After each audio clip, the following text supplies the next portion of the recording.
This is the Breitspurbahn, an enormous train, 6 meters wide, 7 meters high. Inside, it is incredibly luxurious and heavily armed. Hidden under a dome is an anti-aircraft installation. There are countless weapons on board and cabins filled with soldiers. The train was the brainchild of none other than Adolf Hitler. It was his personal favorite toy. While many of his megalomaniac projects were cancelled as the war progressed, he tried to force this one into existence until his end, because it was central to the Nazis' plans for world domination.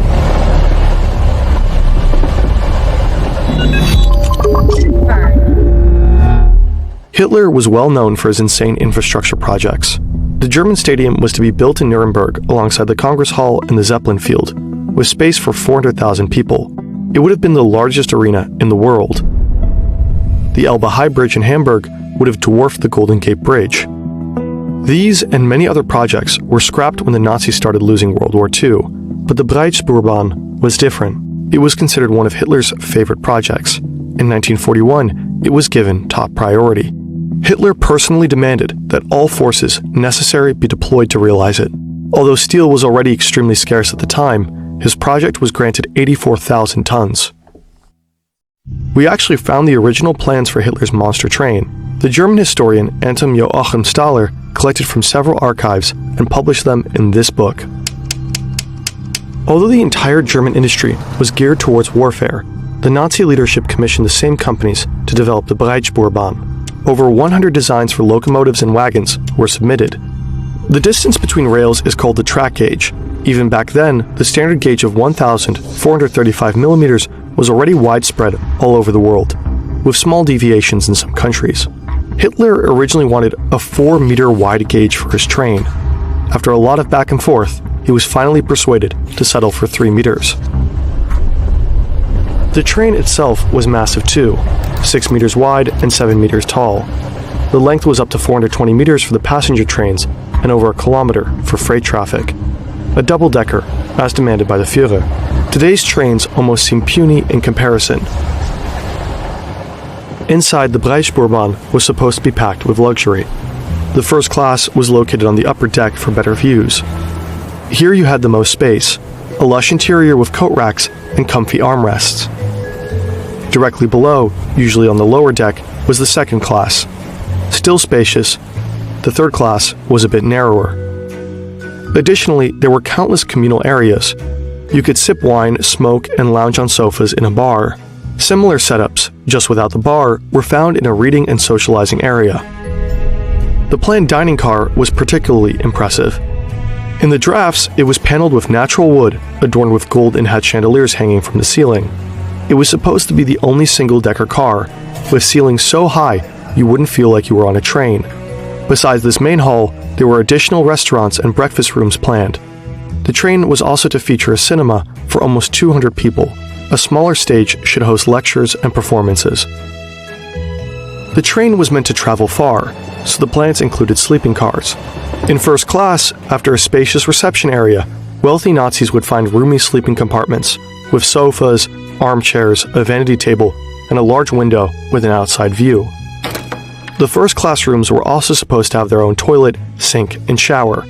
The smaller bedrooms in second class only had a sink. Nevertheless, all passengers could freshen up in the bath car. It was supposed to host 4 bathtubs and 20 showers. Additionally, there were layouts for ladies' and gentlemen's hairdressing salons, so the undercut wouldn't suffer during the journey. Also, there were storage and staff rooms. A pastry shop would supply guests with snacks, fresh cakes, and all kinds of drinks. Another highlight was planned at the very end of the train, a fully glazed viewing platform. At this point, we wish we had a smooth bridge to today's sponsor, but that's pretty tough with this topic. They're a cool company though, and this is how we finance making these videos, so please hang on. Holzkern makes fantastic fashion accessories featuring natural materials such as wood and marble. They only use FSC certified or residual wood from the furniture industry. Holzkern has a collection of over 1,000 items to choose from.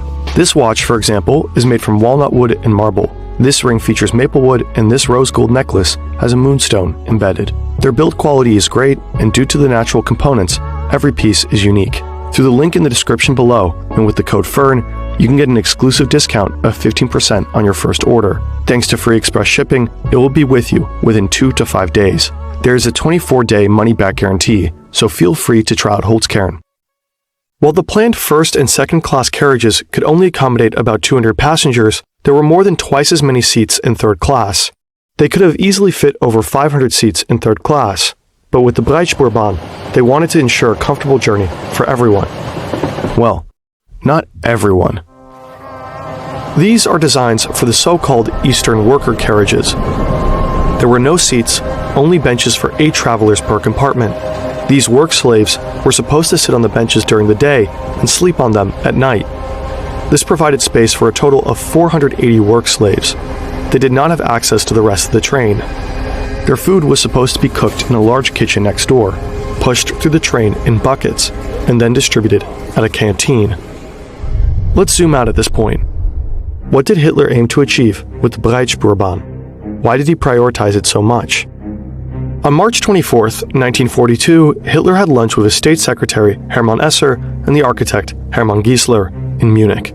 There he explained, "Just as we need a fast connection to Constantinople, now Istanbul, we need a fast connection between Upper Silesia and the Donets Basin.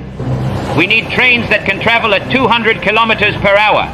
We need to build wider carriages, preferably 2-story from the outset.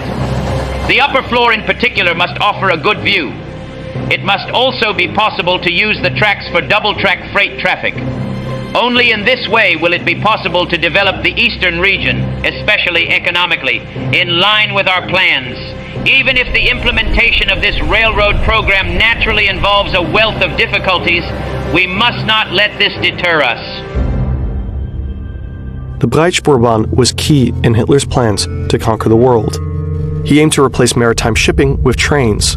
His broad-gauge rail network was supposed to stretch across the entire European continent and beyond. There were discussions about a route from the Mediterranean at Gibraltar through Spain, Marseille, the Rhone Valley, to Munich. Here, a huge junction station was supposed to be built.